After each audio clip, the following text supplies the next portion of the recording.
Frequent weather catastrophes induced in part by climate change are bearing down on homeowners and would-be buyers, with home insurance policies getting more expensive. To talk some more about this, we've invited the Vice President of General Insurance at the Insurance Association of Jamaica, Paul Lalor. Morning, Paul. Welcome. Morning, Delia. Morning. Morning time. Very well. I think one of the things, before I get into what is catastrophe insurance, I think one of the things I want our listeners to understand is the way insurance works. That we're here in Jamaica and we're being insured, but that overseas also covers some of what is being insured here. Most of. Yeah. So in essence, what the business of insurance is really a pool. We all put money, a small premium, into a great big pool. And the idea is that at the end of the day, if there's one accident, everybody sort of contributes. Mm-hmm. And you collect more money than in the pool than you would pay out to individual claimants over the year. Mm-hmm. And unfortunately, this is where climate change is beginning to change the dynamic, because those individuals that we buy insurance from, so you buy insurance from the industry, and then the industry buys insurance from European, US, Indian, Chinese reinsurance companies. And those haven't been making any money for about 6 or 7 years. So now we're beginning to see the pressure on us to charge more to be able to make them at least make a return for their shareholders. Mm-hmm. You know, it's funny, a lot of people think about climate change and we don't realize that it's touching like every single aspect of our lives. Insurance is something that nobody would even really make a connection with.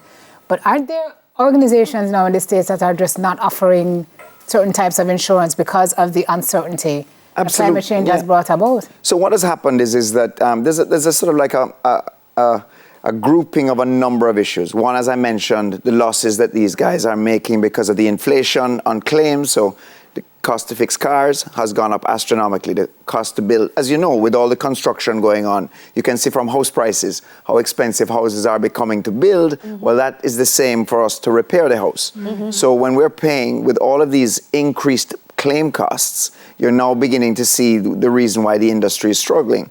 And not only is it, catastrophes, we mentioned catastrophes, which are earthquake, hurricane. What you're now seeing too is a lot of flooding, a lot of hail, the wildfires. Those are bigger at the moment than the catastrophic losses that we, as you see, Jamaica hasn't seen a hurricane in a number of years, but we're seeing flooding. We are seeing other things that are impacting us. The region is seeing, just up the other day, the BVI. Freak storm passed by, quite a significant amount of flooding was experienced there. So it's these sort of events, not only the catastrophic ones, that are making the claims costs jump. Yeah. And one of the things that also I read is looking at in the regions, for example, where the hotels are on the North Coast. Looking at where we're building homes and saying, well, based on climate change, the probability of this needing catastrophe insurance or something going to happen. How do we navigate this? It's going to be very difficult. It's going to take a coordinated effort to build what they call, climate change resilience. We probably need to build further back from the coast, but obviously the coast is what drives Jamaican tourism, right? We want to be on the sea, and maybe not in our lifetime, but in our children's lifetime and our grandchildren's lifetime, as the sea levels rise, these properties become more in danger. Yeah. And so we have to try and plan for that from now to make sure that we can do things that will counter the impact of a catastrophe coming through, for sure.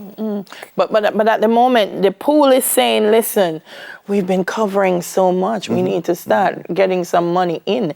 So are we facing increases in insurance? So what will happen, in my opinion, I think you'll probably, what we have had is two things. You sort of they've cut off the supply, so we didn't get any more what we call capacity from in 23, over 22. So that forces the price up in and of itself. And I think we're going to have a very similar experience. We might get an inflationary increase. So if your house is worth $100, once you put inflation on to rebuild it, let's say it's worth 108. We might get the capacity to get you to 108.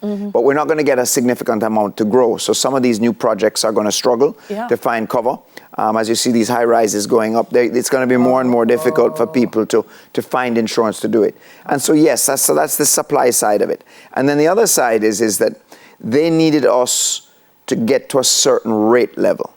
And so they've mandated that we needed to get from what was a rate of, say, 50 cents for every $1,000 of cover.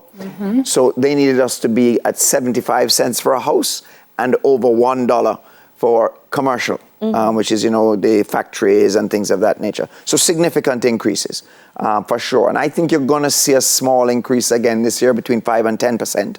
I think we'll be forced to push up again, but it won't be as significant as last year, which I guess is a blessing.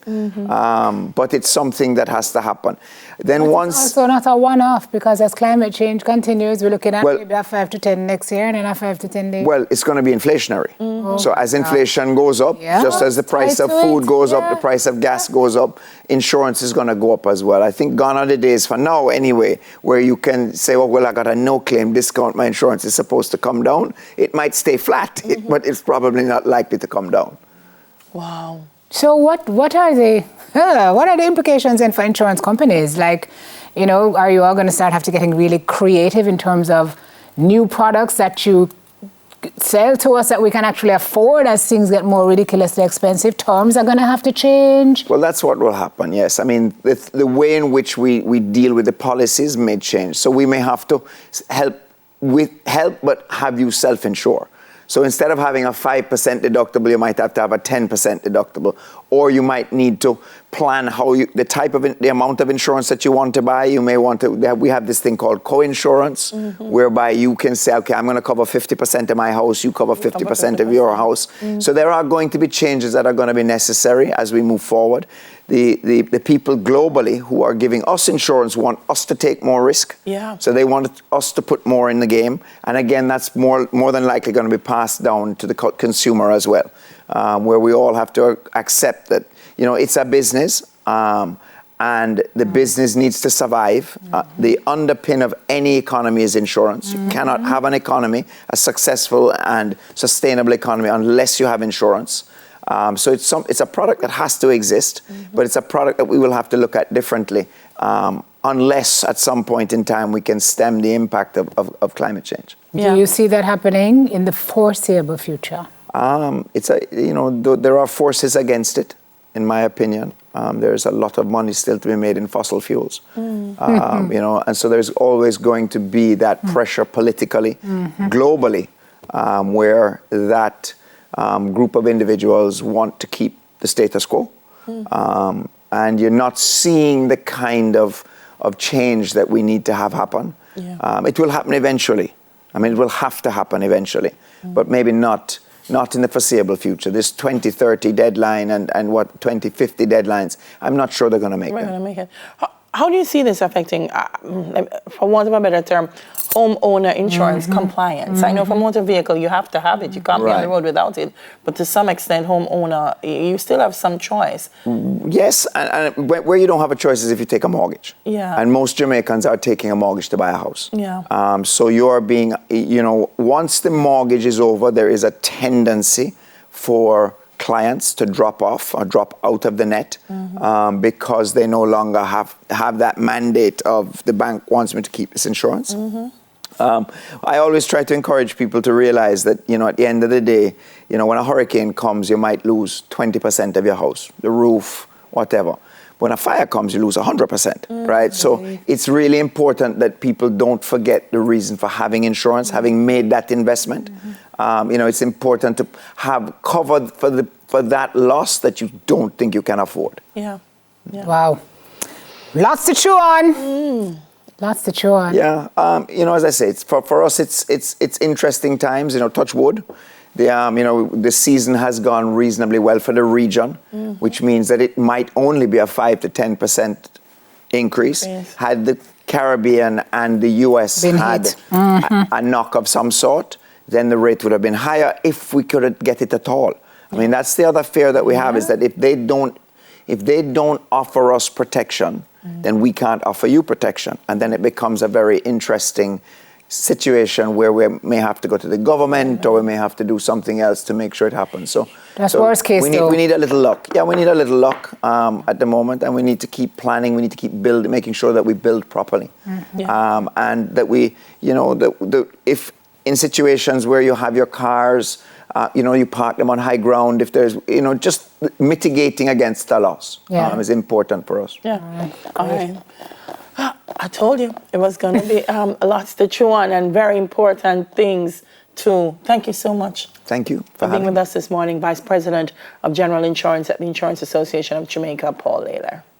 After the break, we are flipping the financial formality on budgeting. It's an interesting take I don't think you'll want to miss, so we'll be right back with that. Soon come.